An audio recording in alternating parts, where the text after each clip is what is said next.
Hey, everybody, and welcome to the Dad Bod Transformation Podcast. I'm your resident nutritionist and podcast host, John Kowaleski. And my guest today is an educator by trade, having taught English, speech, and drama in both middle school and high school, a first-year student at the University of Kansas going for his PhD in school psychology, a research agent, a teaching assistant, a speech and debate coach, and a father to two little girls, 5-year-old Ella, who I believe shares a birthday with our fearless leader Emil, and a 3-year-old Elise. He's responsible for the Brothers for Life posts that you see each Monday in the group, and he has spearheaded the motivational lose a ton of weight movement that is currently uniting brothers in a whole new way. He's a little wacky, but his mindset is one of the most uplifting things that I've seen in a long time. Please welcome Eric Field. Eric, how you doing, buddy? Doing pretty good. How are you? Oh, I cannot complain, man. The group is growing and everything is just coming up roses in my world. So we've talked a little bit behind the scenes, and I do know that you recently started your transformation just this year, early as a matter of fact. I believe it was in March. But what was the actual catalyst that got you to the point where you said, okay, I'm ready to do this? I think it was the whole month of March because we had just heard in the news about Kevin Smith's heart attack and Luke Perry's stroke, as well as John Singleton's stroke. Right. And these guys are only 10, 12 years older than me. Right. And with me being in the midst of a career change and having 2 young daughters, I was starting to panic. What's going to happen to me if I don't change things?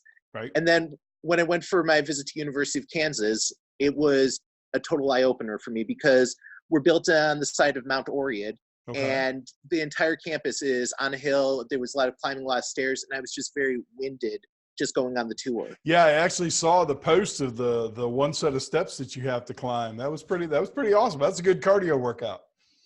Yeah, and that's only part of my commute. Wow, that's crazy.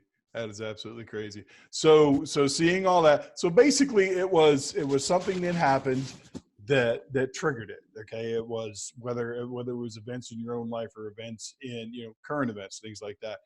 It's amazing how things like that can wake you up to what's actually going on, when a lot of times when you're just going on in your day-to-day life, you don't notice it. I definitely didn't notice it. I mean, I was just happy just being sedentary, eating whatever I wanted. And I just had a huge wake-up call that right now, I mean, I'm no longer a teenager. I don't think I'm going to live forever.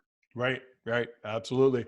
It's hard to sit back and say it can't happen to me when it's happening to people all around you. And in my case, right after I found out I was diabetic and I started on my journey, within 6 months, I lost my longest friend. He was always a strong, healthy guy. I actually looked up to the fact that he was like 5 years older than me and was in much better shape. And he had a massive aneurysm and we lost him. 4 months after that, another friend of mine, he was at work carrying a bin of materials or whatever and just had a heart attack. They found him bent over in the bin. So it's when you have these things, whether it's in the public eye or in your own life that happen, it's absolutely transformative. Just that, what it does to you as far as your mindset's concerned. Definitely. Yeah. So what does being healthy mean to you? I mean, when you reach your ultimate goal of whatever your goal weight is, or I don't know if you just have a weight or if it's like something you want to be able to do. Some people are like, I want to run a Tough Mudder. I want to be able to do a 10-mile hike through the woods, whatever. What's your goal and what does it mean to you to reach that goal? Let's see. Right now, I'm definitely concerned with losing as much weight, but also I just realized over the summer I was just doing it the wrong way, where it was just I didn't care where the pounds were coming from, so I probably lost a little bit of muscle. So for the first time ever, I'm also doing weight training. I'm building up muscle, and that's awesome. And definitely, what I'd like to do is I definitely have the goal with health, but I also have a secondary. Well, it's actually becoming co-goal with aesthetics, and I definitely want to be the man I should have been 20 years ago. Right. I mean, it's kind of funny because so many different people that I talk to in the group, they have similar goals, but there are different things. They're like different little flags that actually signal the milestone of reaching those goals. I mean, you know, it's like one of my favorite YouTubers is actually a professional bodybuilder. His name's Seth Ferozi, and he is a foul-mouthed redneck individual from up around the Pittsburgh, Pennsylvania area. But he's real. He doesn't pull any punches, and he just gives it to you straight. And he's like, you know, he says, I want to be healthy. I want to lift weights. I want to train, and I want to look good naked. That's what I want to do. You know, Yeah. but see, that's the thing. What is a goal for me? The goal for you might be two different things, but that doesn't mean that we can't draw inspiration off each other and achieve those goals together. And that is the amazing thing about this group that we're in. Yeah, and I'd like to eventually, I'd say maybe 4 or 5 years down the road, I'd love to try a Tough Mudder. I'd love to try, in Iowa, we've got RAGBRAI, which is the Register Association's great bicycle ride across Iowa. So Oh, okay. it's like going from the Missouri River to the Mississippi River, and it's a whole week. Yeah. I can't really do it while I'm in school now because I've got all these summer school classes, but I would love to be able to try RAGBRAI and not just do one day of it. Yeah. And then and then also I'd love to maybe one day, I know in your neck of the woods there's the Appalachia Trail. I would love to see if I can come close to through hiking. Right. Yeah, I would love to. My wife would actually love it if I could hike the Appalachian Trail. With my knee issues and coming up with the knee surgery and everything, I don't know what I'm actually going to be able to do and what I'm not. They say that it is a mechanical knee, so it doesn't operate exactly like an organic knee. But we'll see. Nothing's ever stopped me before, so I might push on and get to something like that. So the next question I have for you is, what was it that inspired both the Brothers for Life posts and the Lose a Ton of Weight? Well, the idea I came up with for Brothers for Life is, I know that as a newbie in the group, at first I was a little bit hesitant because, I mean, this whole fitness lifestyle thing has never been in my past at all. I mean, I was always the kid who was picked last for kickball. I was the kid who would have been the high school valedictorian if it wasn't for taking PE requirements. Right. So, and it's like, I've been told and ingrained by all my peers that sports are not my thing, fitness is not my thing, and I just ended up believing that physically I couldn't really do all that. I mean, that's why I'd never really worked out before. And I came into Dad Bod Transformation and I thought, oh, there are all these other guys who are losing weight and dieting the right way. And then I realized I was a little bit left out because more of them were going further in the journey, going with the fitness. And I realized that for the first time with Dad Bod Transformation, I just felt comfortable with continuing on in a diet, continuing on with actually adding exercise. Right. And I know that psychologically for me at the very beginning, I would say in January, February, I wasn't ready to start that transformation because it's like, I didn't believe that was me. I didn't believe that I could do something like this. And I think we do have a lot of brothers in the group still who haven't started their journey yet and who just need a little bit of a push to say, look, I'm doing it too. And I can easily just say, yes, I'm one of you. I mean, I'm only 4, 5, 6 months ahead of you and you can do this. Right. Absolutely.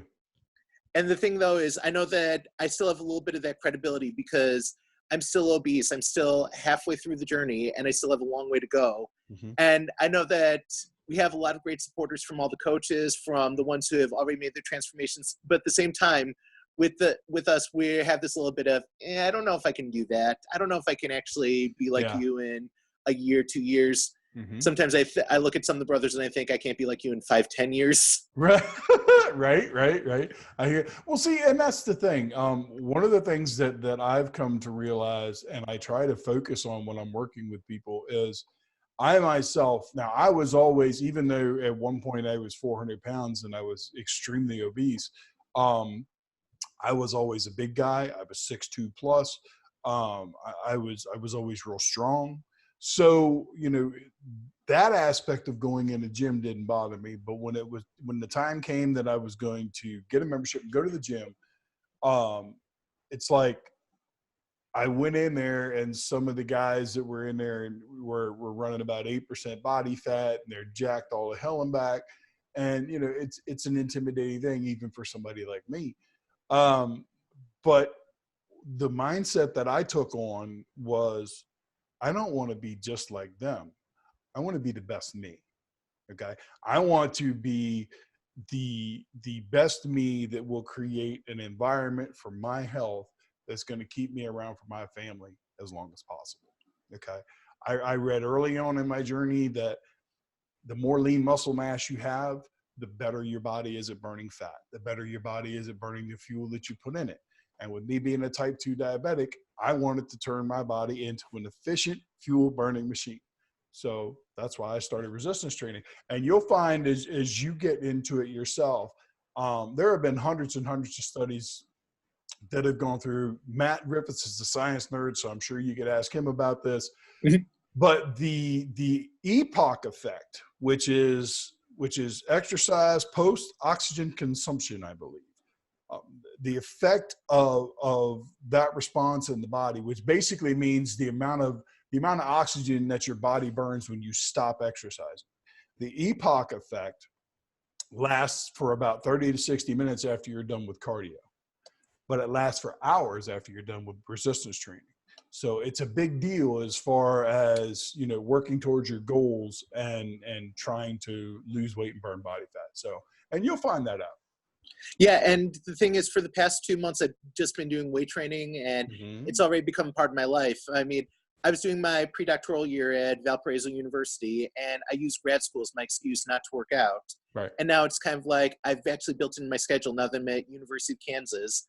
And it's so much a part of me. It's like I need to have that on Monday, Wednesday, and Friday, and I'm probably going to add one day, either Saturday or Sunday. Right. And I know the very first week I felt very self-conscious because I made that post in the group that I felt like I was a rodeo clown there who had no business being there. Right. Right.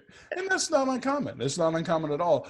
But it's a sign of strength and character that you go anyway, that you continue to go, because you're not competing with them. Somebody posted in the group just yesterday something, and I commented back to them that it's always you versus you. You're competing to be a better person today than you were yesterday, you know, and so on. And every day that comes on, you just want to be a little bit better than you were the day before. And the next thing you know, you're where you want to be.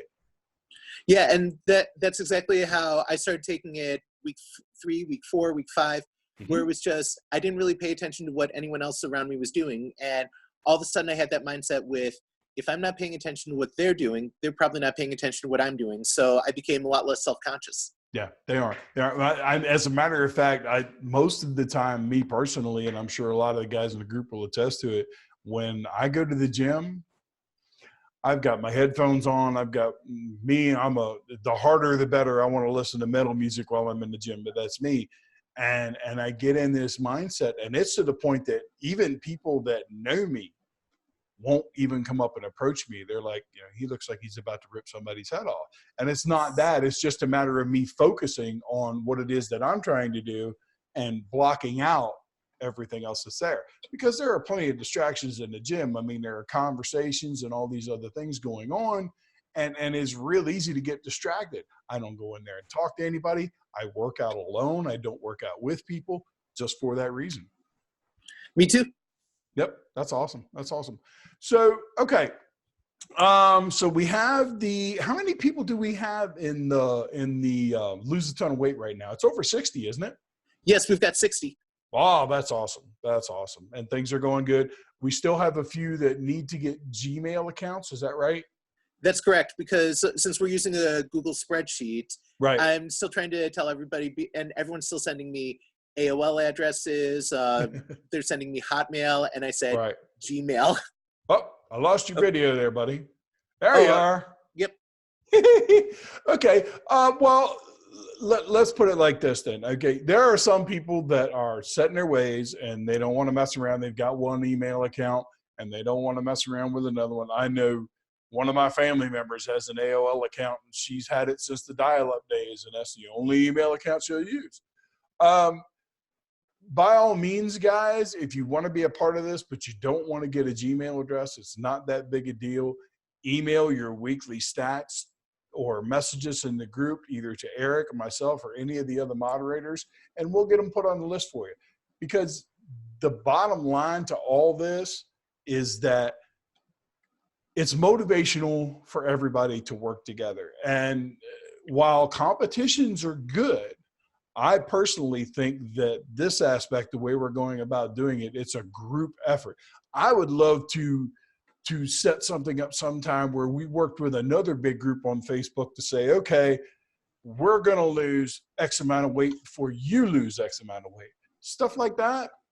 It gives you the camaraderie. It gives you the air of competition and the inspiration from it without actually feeling like it's all on you.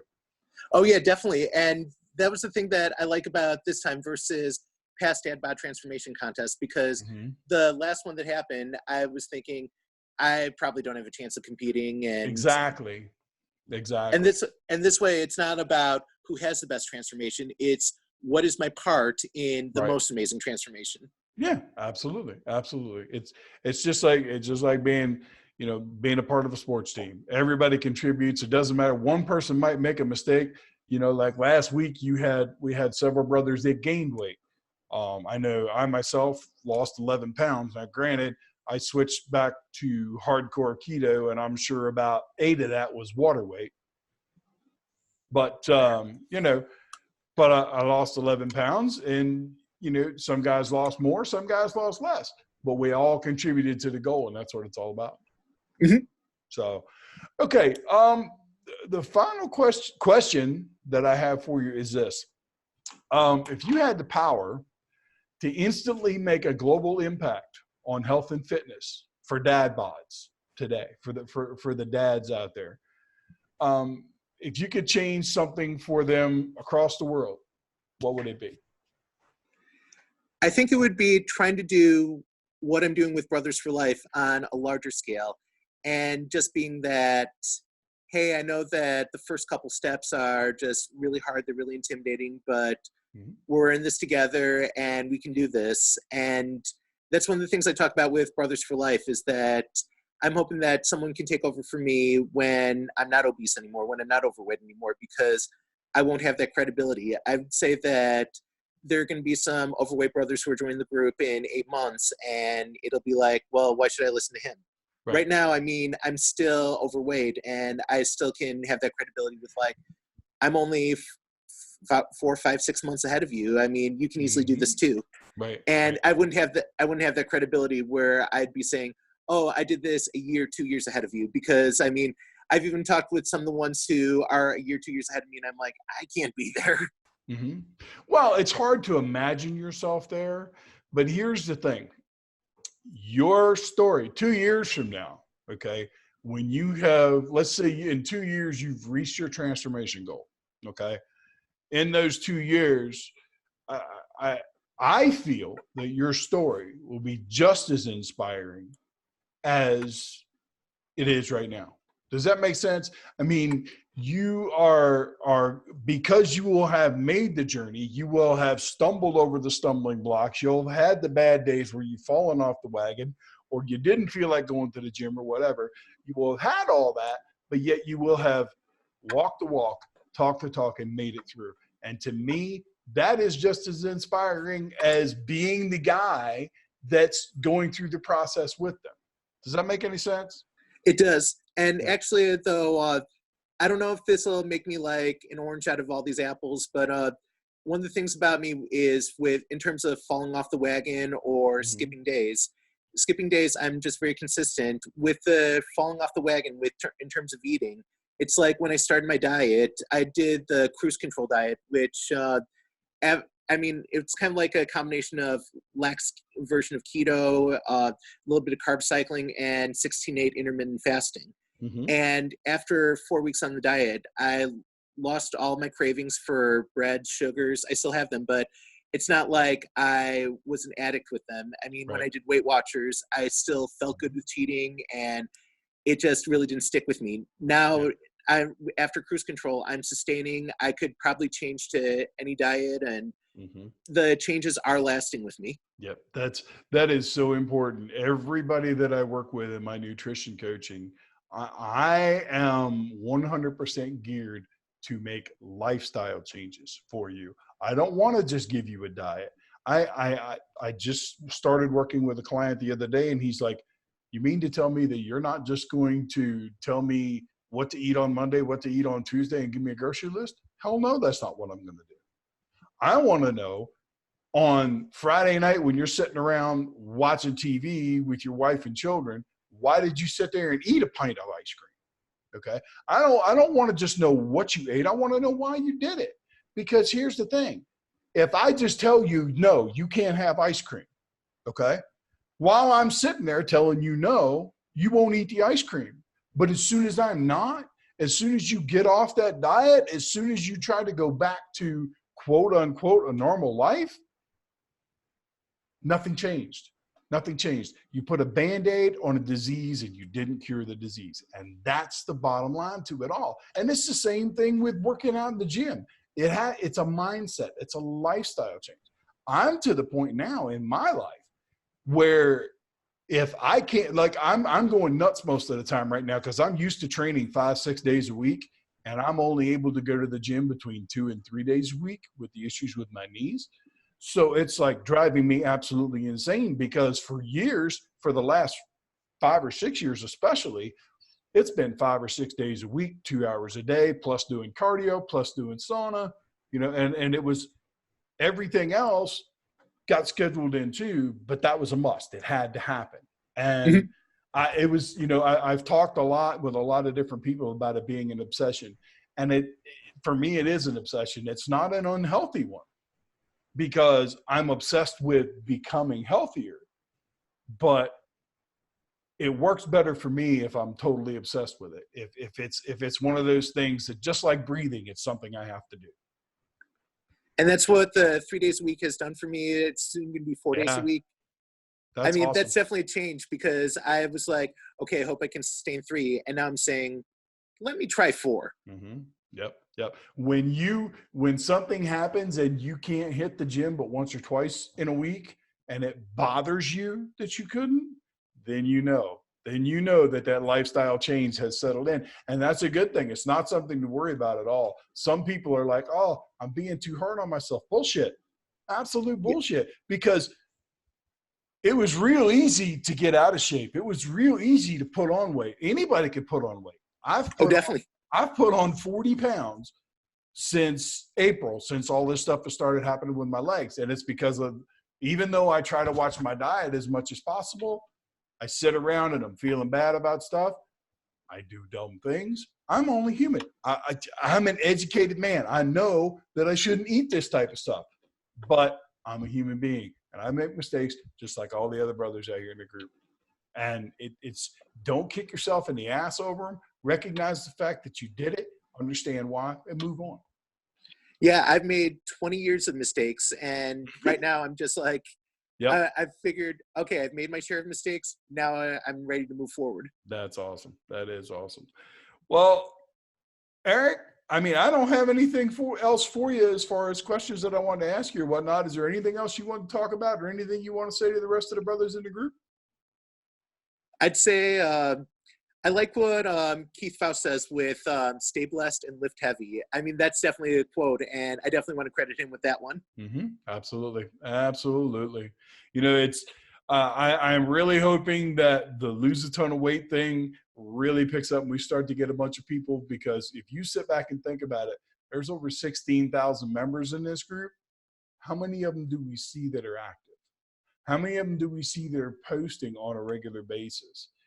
Not a lot. Right. And that tells me that either A, they want to start their transformations, but they haven't done it yet, or they have started it, but they're not real sure or comfortable with what they've got going on, so they're afraid to share. So, I'd like to take this time to encourage everybody in the group. I want to log on in the morning and see so much stuff that I need to catch up on in the group that it takes me 2 hours to do it, because that's going to tell me that more of the members have gotten involved, more of the members have stepped up and started their journey as well. And we need to get more of the brothers who are in the beginning as well, because Yes. it was like I'd been in Dad Bod Transformation for a week in May, and then I just saw that everybody was just posting shirtless pictures, and I'm like, I can't do this. And all of a sudden, it was like everyone who posted their beginning shot was just like getting temporary rock star status. They were getting all these likes and all these comments and all this encouragement, and it's like that was just so addictive. So I'm just like, I'm doing this too. You know what? You've just given me an idea, Eric. I'm going to, as soon as we're done shooting this podcast, I'm going to jump in the group, and we've set aside a couple days for like theme days. We have Form Check Friday and we have Motivation Monday. I think we need to have Shirtless Saturday. I think we need to have Shirtless Saturday and have everybody post pictures of themselves shirtless in the group and say, this is me. This is where I'm at this point in my journey. Let's go. I think that's a great idea. So, all right, Eric. Well, I'm going to let you go, buddy, because I know you've got a little one getting ready to get up from a nap here soon. Yeah, definitely. I sure want to thank you for coming on the podcast with me. And as time goes on through the lose a ton of weight thing and whatnot, I'll have you back on and we'll do some updates and take things from there. Thank you so much. All right. Thank you, Eric. You have a good day. You too. Bye. Bye.